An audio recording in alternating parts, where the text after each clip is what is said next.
નમસ્કાર, તમે જોઈ રહ્યા છો સત્યની અસર। અમદાવાદ મનપા ચૂંટણી પહેલા ભાજપનું સંકલ્પ પત્ર જાહેર, વિકાસના મોટા વચનો। અમદાવાદમાં સ્થાનિક સ્વરાજની ચૂંટણી પહેલા ભાજપે પોતાનું સંકલ્પ પત્ર જાહેર કર્યું છે। શહેરના આગામી 5 વર્ષના વિકાસને ધ્યાનમાં રાખી વિવિધ યોજનાઓ અને વચનો રજૂ કરવામાં આવ્યા છે। ભાજપના જણાવ્યા મુજબ ગત ટર્મના વિઝન ડોક્યુમેન્ટના 96% કામો પૂર્ણ થઈ ચૂક્યા છે। સંકલ્પ પત્રમાં ઝૂંપડપટ્ટી મુક્ત અમદાવાદનું વિઝન રજૂ કરવામાં આવ્યું છે, જેમાં 50,000 નવા મકાનો બનાવવાની યોજના છે। આજે જ કેન્સર મુક્ત અભિયાન સાથે જ કેન્સર મુક્ત અભિયાન અંતર્ગત દીકરીઓ માટે સર્વાઇકલ કેન્સરની તપાસ અને રસીકરણની સુવિધા આપવામાં આવશે।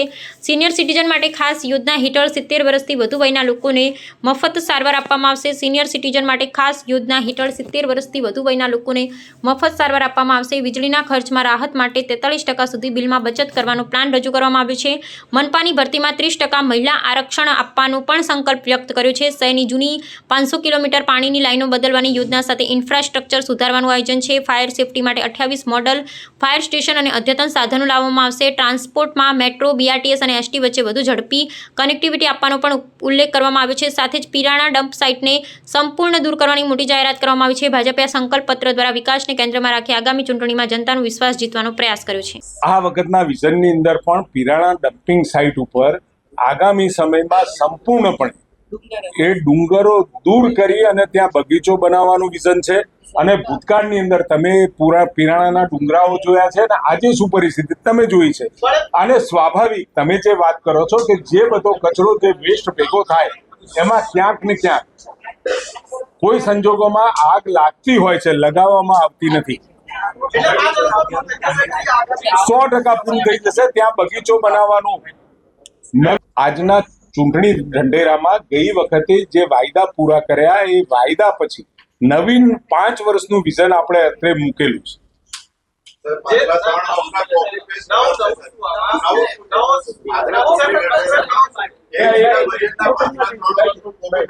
આમાંથી ઘણા બધા વિષયો બિલકુલ નવા પણ છે અને સાથે જે વસ્તુમાં ભૂતકાળની અંદર આપણે આગળ વધતા હતા એને અપડેટ કરી એ દિશામાં આગળ વધવાનું। ગ્રીન કવરેજની વાત છે, ટ્રાન્સપોર્ટ પણ એમને તો ખબર હોય ને કે ગઈ વખતના ઢંઢેરામાં આપણે શું કીધું અને આજે આમાં શું નવું છે। આપને વિનંતી છે, ગઈ વખતનો જે અમે ચૂંટણી ઢંઢેરો અમારું વિઝન રજૂ કર્યું હતું એમાંથી મેં 96%ની વાત કરું છું, 96% અમે અમારા કામો પૂરા કર્યા છે। અને ભારતીય જનતા પાર્ટી હંમેશા પોતે ભૂતકાળની અંદર કરેલા પોતાના વાયદાઓ, પોતાનું વિઝન જે રજૂ કર્યું હોય એ વિઝનની સાથે ભવિષ્યમાં શું કરવાનું છે એની સાથે અમે પ્રજા પાસે મત માંગવા જતા હોઈએ। તો ક્વોલિટી કંટ્રોલ માટે શું કરવા ઈચ્છો છો હવે? કેમ કે બ્રિજ આપણી પાસે એક્ઝામ્પલ્સ છે, બોર્ડના એક્ઝામ્પલ છે જે વારેઘડીઓ નીકળી જાય છે, તૂટી જાય છે, તો ક્વોલિટી કંટ્રોલ મેજર્સ માટે શું કરવા ઈચ્છો? ક્વોલિટી કંટ્રોલ મેજર્સ માટે આદરણીય ભૂપેન્દ્રભાઈએ પણ ત્યાં આરએનબી વિભાગમાં સૂચનાઓ આપી હતી। હવે કોઈ પણ પ્રકારના જે બ્રિજ બનશે તો એની કેપેસિટી અને ભૂતકાળની અંદર જે બ્રિજોની કેપેસિટી હતી એ વખતનો ટ્રાફિક, એ વખતના જે ભારે વાહનો પસાર થતા હોય એના ભારની ક્ષમતા પ્રમાણેના બ્રિજ બન્યા હતા। પરંતુ અત્યારે હાલમાં જે પ્રકારના સાધનો પસાર થઈ રહ્યા છે એની 2 ગણી ક્ષમતા સાથેના બ્રિજોનું નિર્માણ કરવા માટેની ડિઝાઇન અને સાથે એ બ્રિજ ઉપર જેને કહેવાય સેન્સર મૂકવામાં આવશે। રિયલ ટાઈમ એનું મોનિટરિંગ પણ થશે, કયા સમયની અંદર કેટલું સ્પંદન અને એની જે રોડની સપાટી છે એ તમામ ડેટા આપણને મળે એ પ્રકારની વ્યવસ્થા રાજ્ય સરકારે પણ વિચારી છે। અમદાવાદ કોર્પોરેશન પણ એ સ્વીકારી અને આગળ વ્યવસ્થા કરવાનું નક્કી કર્યું છે। રિવરફ્રન્ટનું આગળ વધે, રિવરફ્રન્ટ તો આદરણીય પ્રધાનમંત્રી મોદી સાહેબે બનાવ્યો હતો, પરંતુ સતત તબક્કાવાર એને આગળ આપણે વધારતા જઈએ છીએ। આ વખતે પણ ડફ નાળાથી ઇન્દિરા બ્રિજ સુધી અને ઇન્દિરા બ્રિજથી ગિફ્ટ સુધી આપણે રિવરફ્રન્ટનું આયોજન કરી રહ્યા છીએ। દરેક વોર્ડમાં મહિલા જીમ, યોગ, પ્રાણાયામ સાથે બનાવવાનું આયોજન કર્યું છે। કોતરપુર, જાસપુર, રાસ્કા જળ શુદ્ધિકરણ મથકની હાલની વ્યવસ્થા વધારીને 2300 MLD કરાશે। હાલ 1750 MLD એની આપણે વ્યવસ્થા છે એટલું શુદ્ધિકરણ કરીએ છીએ, પરંતુ આગામી સમયમાં 2300 MLD સુધી આપણે એને લઈ જઈશું। દરેક વોર્ડમાં મહિલાઓ માટે પિંક ટોયલેટની પણ વ્યવસ્થા કરીશું. તળાવમાં ફ્લોટિંગ સોલર લગાવાશે. સાબરમતી નદી પર eco friendly floating solar energy project શરૂ થશે. પ્રધાનમંત્રીશ્રીની ઓબેસિટી નાબૂદ કરવાની જે આયોજન છે એ અંતર્ગત રમતગમતના મેદાનો બનાવવાનું આયોજન કર્યું છે. 3000 જેટલી ઇલેક્ટ્રિક જે બસો છે એને સંપૂર્ણ વાતાનુકૂલિત કરાશે. 100 જેટલા ગાર્ડનમાં યોગા કોર્નરની સુવિધા બનાવવાનું આયોજન કર્યું છે. અને બહારથી જે લોકો અહીંયા જે પોતાને હાથ બનાવટની ચીજો અથવા તો જેની સ્પેશિયાલિટી હોય એ અમદાવાદમાં અવારનવાર એના વેચવા માટે આવતા હોય છે, તો એ અમદાવાદ હાટ કરી અને એ જગ્યાઓ આપવાનું અને બહારથી આવેલા લોકો માટે આ સુંદર વ્યવસ્થા એના વેચાણ માટેની કરવામાં આવશે. નાગરિકોને ઝડપી પારદર્શી ટેકનોલોજી આધારિત સેવાઓ ઉપલબ્ધ કરાવવા ગવર્નન્સ ડેવલપમેન્ટ અને જીઓ ટેકિંગ સિસ્ટમનું ડેવલપ કરવામાં આવશે. ફાટક મુક્ત અમદાવાદનું અભિયાન ચાલી જ રહ્યું છે, જેમાં 17 જેટલા નવા બ્રિજો બનાવાશે અને 3 જેટલા અંડરબ્રિજ બનાવવાનું આયોજન છે. એએમસીમાં રાજ્ય સરકારની રાહે રાજ્ય સરકારમાં real time asset monitor portal develop કરેલું છે. એ જ રાહ ઉપર એએમસી પણ real time asset monitor portal તૈયાર કરશે. શહેરની વસ્તીને ધ્યાનમાં રાખી નવા આધુનિક પાર્ટી પ્લોટ બનાવવાનું આયોજન કર્યું છે, જેથી કરી પસંદ કરવા હોય તો આ પાર્ટી પ્લોટ એમને ખૂબ અનુકૂળ રહે અને એમના ખર્ચામાં પણ ખૂબ ઓછી રાહત મળે એ માટેનું આયોજન છે. પિરાણા ડમ્પ સાઇટને નેસ્ત નાબૂદ કરવામાં આવશે.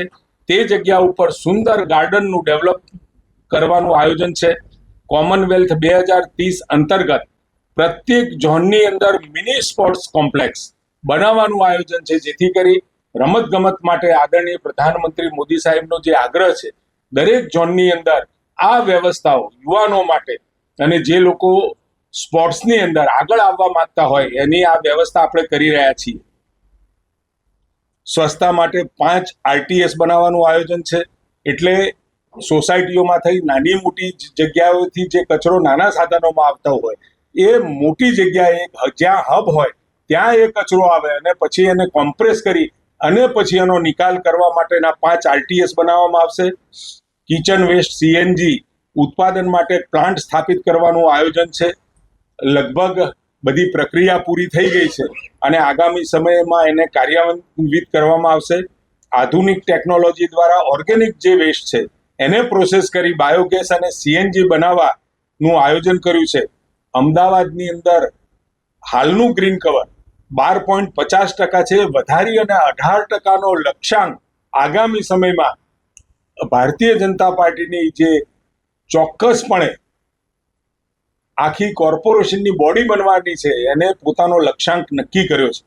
હયાત તળાવના શુદ્ધિકરણ માટે સ્માર્ટ એરેટર ફાઉન્ટન ડેવલપમેન્ટ કરવાનું આયોજન છે. 109 જેવા આપણા તળાવો છે.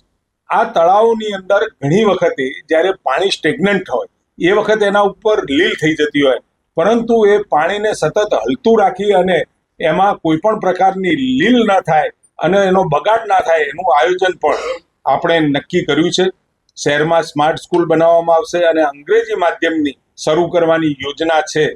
તમામ બાળકોનું સમયાંતરે મેડિકલ ચેકઅપ કરવાનું અને સાથે 2000 મેટ્રિક ટન જેટલા કચરાને આધુનિક પદ્ધતિથી નિકાલ કરવાનું આયોજન કર્યું છે.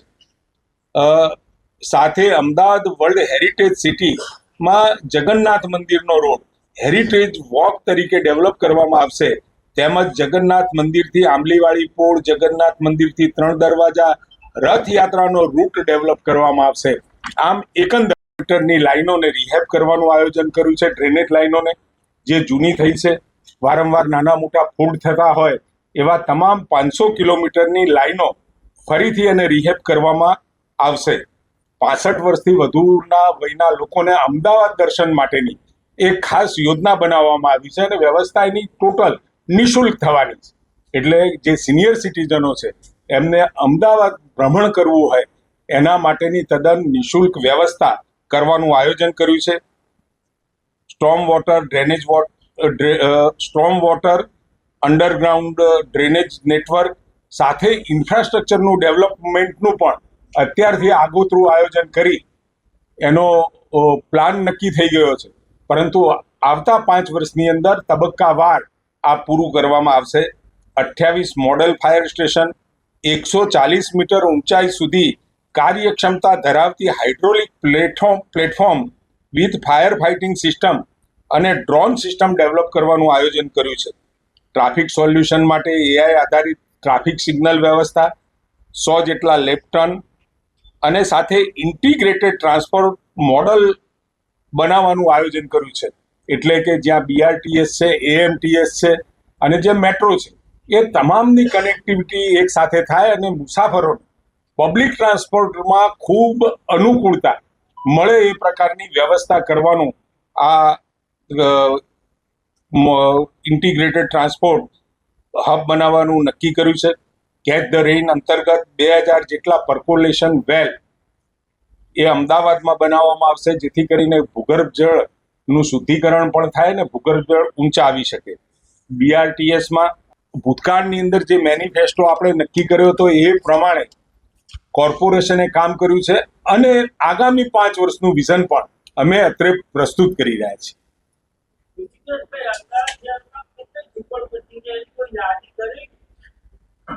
અત્યારે આપણી પાસે 50,000 જેટલી ઝૂંપડપટ્ટીઓ જે ઝૂંપડા છે એમાંથી મકાન બનાવવાનું આયોજન છે અને 30,000 જેટલી ઝૂંપડપટ્ટીને EWS આપણા પ્લોટ છે એમાં મકાન આપવાનું આયોજન કર્યું છે અને બાકીના 20,000 પણ એને આવરી લઈએ છીએ.